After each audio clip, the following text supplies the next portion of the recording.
Ya estamos con Sergio Abreu, secretario general de la Asociación Latinoamericana de Integración, porque viene a presentar la cuarta edición de La Vieja Trenza, esta cuarta edición que tiene algunas modificaciones y, bueno, habla obviamente de la historia de América Latina, sobre todo de Argentina, de Brasil, de los lazos que se han forjado desde hace ya tantos años. ¿Cómo anda, Sergio? Gracias por acompañarnos una vez más. Un gusto, muchas gracias a ustedes por invitarme y poder compartir con ustedes estas inquietudes. Hablemos un poco entonces de este libro que me decías, es previo a la Triple Alianza, ¿verdad? Exacto, esto empieza con la época de la lucha entre Portugal, España y después entre lo que es Buenos Aires y los portugueses contra Artigas.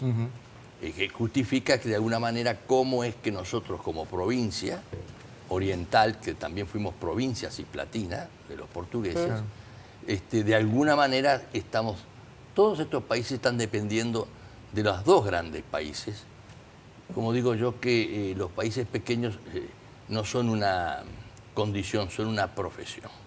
Uno tiene que convivir en esta geografía, economías muy grandes, y esta también es la historia de los ríos, del río Paraná, del río Uruguay, que sigue hoy de alguna manera proyectándose en el presente, porque en esa geografía, como digo yo, que es la madre de la historia, Brasil y Argentina tienen muchos intereses vinculados a la infraestructura, al transporte, al comercio, y esta historia del Mercosur de hoy no es simplemente una fotografía de hace unos años, sino que es la historia que se va renovando en función de las modernidades que se producen en el mundo. Hoy hablábamos con Paula previo a salir al aire de que muchas de las cosas que pasaron hace muchísimos años se pueden seguir extrapolando y trayendo al día de hoy con los acuerdos comerciales, con las negociaciones en el Mercosur. Todo es así porque es la historia. La trenza quiere decir, y no en sentido despectivo, sino cómo se ponen de acuerdo dos grandes países. Y esos dos grandes países, si no se entienden, bueno, proyectan una dificultad para los demás. Pero cuando se entienden, no necesariamente están fijándose en el interés de los demás, sino que tienen su propio interés, que es lo que decía Lord Palmerston hace muchos años. Los países no tienen amigos, tienen intereses permanentes. ¿Y cómo queda Uruguay parado ante esos dos escenarios, ¿no? Cuando Argentina y Brasil se entienden o se han entendido de repente en tiempo pasado y cuando no tanto. Exacto, porque cuando se han entendido, aún con sus dificultades y sus diferencias, se tienen que poner de acuerdo porque son las economías más grandes.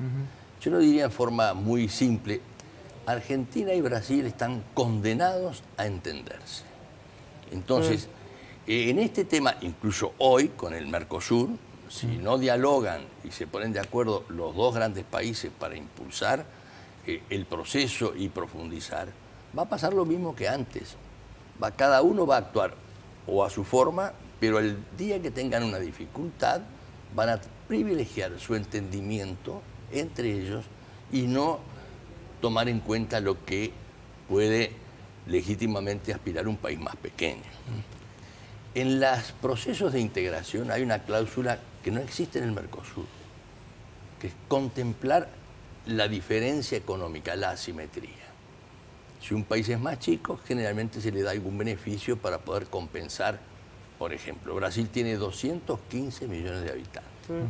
La Argentina tiene actualmente unos 50. El Uruguay 3,5 millones y el Paraguay tiene 6,5 millones. Es mercado, producción, inversiones. Todo eso, a la hora de definirse, va a prevalecer mucho más el interés de los países grandes que el de los chicos. Como fue en la historia, y lo vamos a ver, como fue con Artigas. Ahí que mencionás a Paraguay, también hay que decirlo, ¿no? Que Paraguay estaba mucho mejor posicionado hasta, bueno, ya sabemos lo que ocurrió. Claro, porque el Paraguay quiso en algún momento, y esto es objetivamente, porque a mí no me gusta hacer ni verdad histórica ni revisionismos históricos como verdades una contra la otra. El Paraguay en aquella época tenía un presidente que aspiraba a ser emperador y que tenía además una enorme presencia interna. Nunca tuvo salidas al mar, y los ríos eran los temas que más se discutían, como se discutía en la Argentina, en el caso de los federales, los unitarios, Urquiza, el propio Rosas, que también, aún con su pensamiento federal, nunca reconoció al Paraguay porque no le permitía que tuviera libertad de navegación en un país que era mediterráneo. Entonces ahí se producen todos los entendimientos. Brasil en esa época, de 1865, todavía tenía la esclavitud, que se deroga en 1889. Entonces era una especie de lucha, decía, entre la civilización y la barbarie, decían los argentinos o los polacos. No, era entre intereses, como sigue siendo hoy, y legítimamente es, pero hay que leer esa realidad. Sergio, mencionaste a Palmerston, que es una frase que utiliza mucho el presidente de la República en referencia a las cuestiones ideológicas que también se mezclan en las cuestiones comerciales y de los intereses. ¿La cuestión ideológica era un problema antes o es algo más de la contemporaneidad? Está perfecto. No, mira, el tema ideológico puede ser hoy vamos a decir, un barniz. Pero no hace, y esto es un hecho objetivo que yo estoy tratando de escribir. Sí. Hace pocos años, incluso con la simpatía que podían tener los gobiernos, se le bloquearon los puentes al Uruguay durante 3 años y medio. Y eso no era un problema ideológico, era un problema quizás de entendimiento, de afinidad, de empatías entre presidentes. Pero a un país que su segundo ingreso de balanza de pagos es el turismo, y se le bloquean los puertos los puentes durante 3, 4 años, es como cerrarle de alguna manera la llave de la respiración. Y esto, uno le podrá decir ideología o no. Acá el tema, antes y ahora, y yo lo digo en forma muy simple, porque lo entiendo así. Si no hay comercio, no hay empleo. Si no hay empleo, no hay paz social. Y esto se trata de cómo desarrollamos las economías. ¿Qué pasa con las economías grandes? Y son economías muy importantes. Sí, son las que mandan. Son las que mandan. Sin duda. A mí una vez un canciller, lo digo por una experiencia, me decía, no te confundas, mirá que la cola no mueve al perro.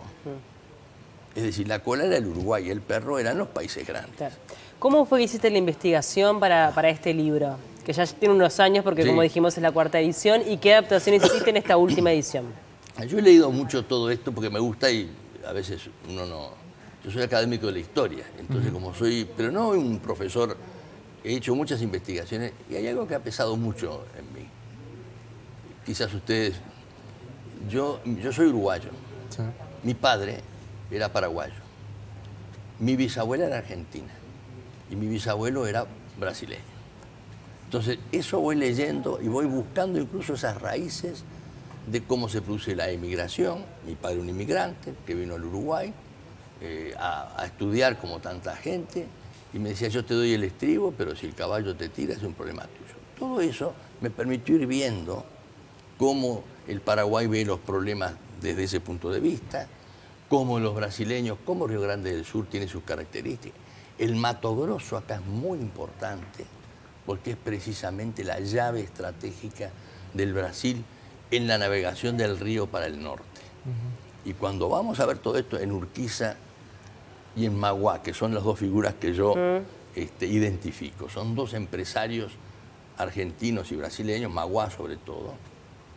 Ahora se discute mucho el dique de Magua y todo. Bueno, Magua era un brasileño que su presupuesto era más importante que el del Imperio del Brasil.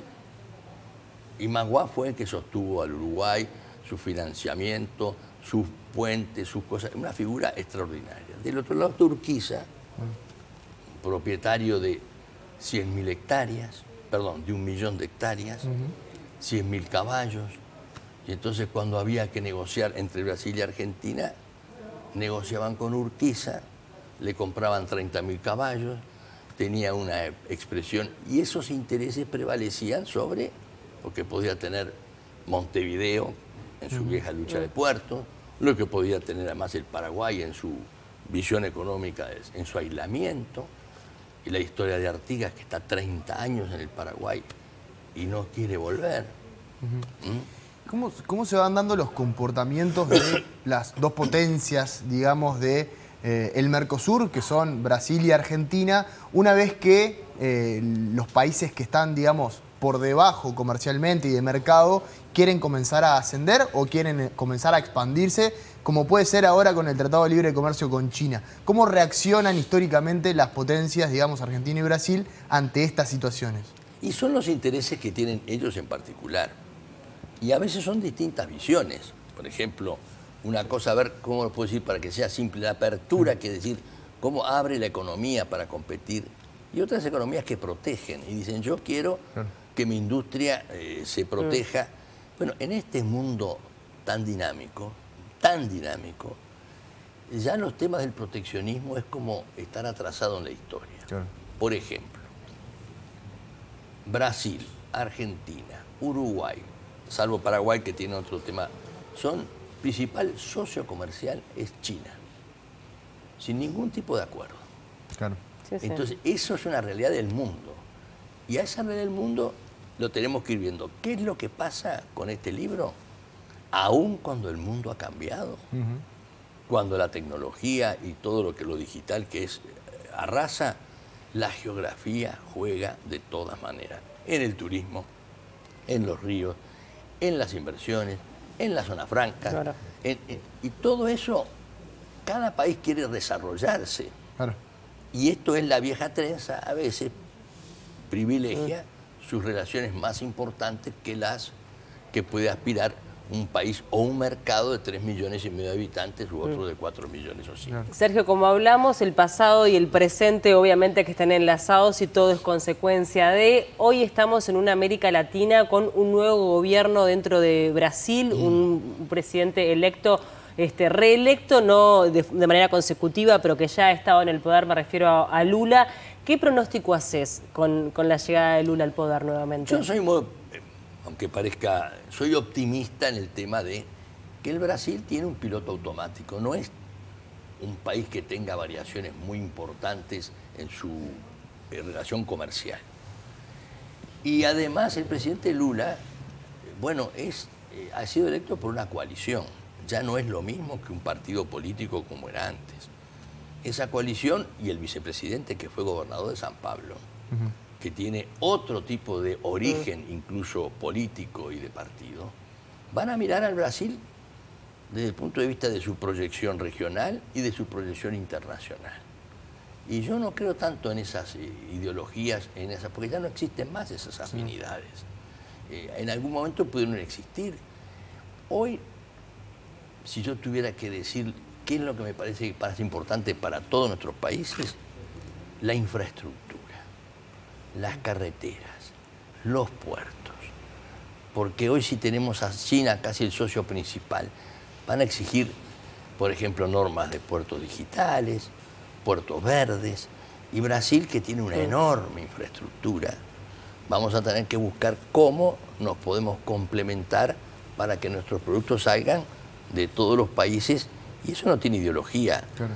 Y esa ideología hoy, que la plantee de esa manera, bueno, nos va a quedar en el camino, porque estamos viendo que hoy China es el principal exportador de bienes del mundo, el tercero de servicios. Tenemos una conflagración allá terrible en Europa.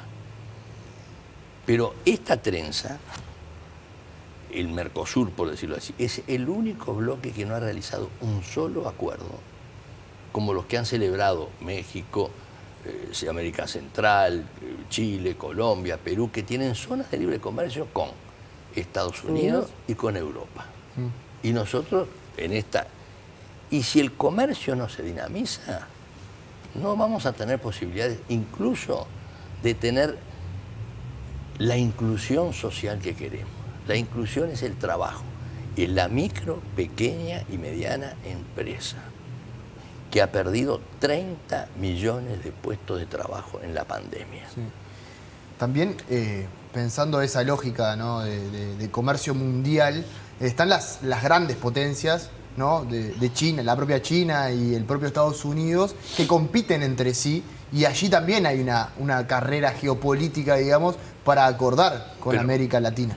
Sin lugar a dudas, pero hoy parecería como que no es lo más relevante en nuestra región. Porque además ha cambiado el tema de la producción. Hoy 2/3 del comercio mundial, 2/3, es intrafirma. ¿Qué quiere decir? Las firmas, las grandes empresas se van instalando en determinados países y comercian sus bienes con la tecnología sin necesidad de la estrategia de los estados. Mirá lo que pasó ayer con Facebook, y despiden 11.000, 12.000 empleados, es otro mundo, y ese mundo digital está más allá de lo que puede hacer la soberanía del Estado y una cantidad, la ciberseguridad. Estamos recordando que en la elección del presidente Trump se le denunciaba que había acordado con Putin ingresar en los emails de la otra candidata. Sí. Es decir, el mundo en esa globalización ha cambiado. Ahora, acá, en esta región, nosotros tenemos desafíos enormes en infraestructura, en inclusión social, en educación, pero también en la relación con los países grandes. Y teniendo este panorama bien presente, como tú señalás, y también teniendo en cuenta que hay tratados que son invisibles, ¿no? Que se van haciendo independientemente de que no esté la firma. ¿Qué tanto le suma a Uruguay el Mercosur? Le suma porque no se puede mudar.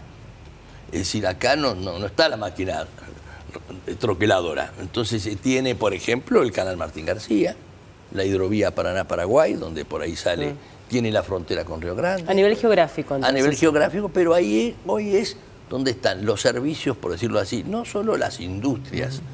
Los servicios quiere decir los nuevos reclamos laborales. Si uno mira el empleo y dice, y en el tema digital y todo esto, los jóvenes tienen un desempleo cero y se movilizan de un lado al otro. En Uruguay, por ejemplo, en los otros sistemas laborales, la dificultad está en que lo que reclama, por ejemplo, una actividad, el trabajador o la oferta laboral no está preparada. No sé si me explico, no tiene la modernidad. Es lo que nos pasa a nosotros con nuestros hijos, o ustedes ya son mucho más jóvenes, pero ustedes vienen a ver la diferencia que existe. ¿Me prestás el celular? Los chiquilines ya están con el celular, con los juegos. Bueno, ese es el nuevo mundo. Lo digital es básico, llegó para quedarse. Lo hemos hecho en la LADI ahora, que ustedes vieron el otro día que les contaba la plataforma para que ingresen y trabajen. Va mucho más adelantada la tecnología que la ideología. Y China es el ejemplo más claro. Es un gobierno totalitario, todo muy bien, pero en el mercado internacional es el número uno en términos de... Es el gran productor. Es el gran productor. Sergio, con respecto a... Está bien lo del mundo tecnológico, pero también sigue pasando en la contemporaneidad que, por ejemplo, cuando se anunció el dragado de 14 metros en la entrada hacia nuestro país, ya ahí surgieron algunas trabas, por ejemplo, desde Argentina, por el tema de la competencia. O sea, estos problemas que surgían hace muchísimos años, hoy siguen sucediendo, a pesar del desarrollo tecnológico, a pesar del mundo que vivimos hoy. Lo que tú decís es esto lo que yo decía de los puentes. Uno dice, pero ¿cómo se explica esto? Y el dragado de Cana Martín García, mirá lo que me pasó. Yo lo firmé hace 25 años. El dragado de los dos países y todavía no se ha concretado. La hidrovía Paraná-Paraguay, que es muy importante, es la misma distancia, son 3.300 kilómetros, igual que el Rin. Pero las empresas necesitan que se drague, que se utilicen los puertos, y hay como una retracción a veces en esos nacionalismos antiguos, de que un país dice, a mí no me gustaría que mis productos salieran por el puerto de otro país. Por ejemplo, Nueva Palmira. Claro. Y empiezan que el canal Magdalena y todo lo demás. Muy bien, pero la integración es también concesiones e insatisfacciones compartidas. Pero si los países grandes no lideran, no pagan costos y no comprenden que este es un proceso en que el empleo de todos está en juego, bueno, la irrelevancia es la primera sentencia que tenés, que es lo que sucede hoy. Claro, pero ¿qué tantas chances hay de que efectivamente los países como Argentina y Brasil cedan, digamos, bueno, a los países? Yo le llamo la inteligencia molesta. Es decir, la necesidad, un país como el Uruguay, que siempre tuvo la ronda Uruguay del GATT, que me tocó presidir, era, ¿qué es lo que tiene que defender el derecho, tiene que estar siempre adelantando alguna posición, porque si no es un tomador de decisiones. A nosotros nos pasó en negociaciones del Mercosur hace muchos años, el ministro Cavallo dice, bueno, Paraguay y Uruguay, que se vayan. Mercosur somos nosotros dos. Y sí, muy bien, pero entonces no hablemos de integración, ni hablemos de que fulano no puede hacer tal cosa, claro, un país no puede hacer tal otra. Empiezan los impedimentos que también de alguna manera exacto. Que creo que este gobierno también desde hace ya un tiempo está intentando hacer estos acuerdos bilaterales y salirse un poco de lo que el Mercosur pero exige, el Mercosur, ¿no? Y con estos dos países lo que necesitamos es sincerarlo. Lo que necesitamos es libre comercio. ¿Pero no hay sinceramiento en el Mercosur hoy? No, todavía no, porque está muy antiguo. Mira, un solo hecho que cualquiera me lo puede decir. El que va a hacer hoy a Buenos Aires o el que atraviesa un puente, ¿cuántas horas hace de cola? No, eso es tremendo. Y esa es la integración, los pasos de frontera, los trámites burocráticos. Y uno dice, ¿a qué se debe esto? Bueno, porque tenemos un problema. Bueno, pero para países en vías de desarrollo como los nuestros, no son los europeos aún con sus problemas, todo esto le pega a la micro, pequeña y mediana empresa, que es la que vive y sobrevive, que son, en América Latina son 10 millones. Entonces, cuando digo esto, la frontera, yo digo, bueno, ¿qué es la Laguna Merín? El puente que se está haciendo allá, lo de Argentina con Uruguay y el Paraguay y la hidrovía. Todo eso es un conjunto, un trabajo en conjunto de los países. Y la vieja trenza tiene que dejar de ser tanta trenza para poder integrar a los cuatro, para que los intereses, como decía Lord Palmerston, no sean los que prevalezcan siempre, y los que pagan el costo siempre son los países más chicos, cualquiera sea la ideología que tengan. ¿Lo pueden adquirir en todas las librerías del país, el libro? Creo que sí. Sí. Pero está muy... Yo te quiero decirle que la tapa es mi nieta. Bien. ¿Es tu nieta? Mi nieta Con es la orgullo única. lo dice. Sí, porque es la única... y ahí está, de alguna manera yo sintetizo este tema, no solo familiar, el sueño de que lo más importante es la realización, el trabajo, la educación y la profesionalidad de las cosas. Muy bien. Y los países nuestros doble desafío tienen.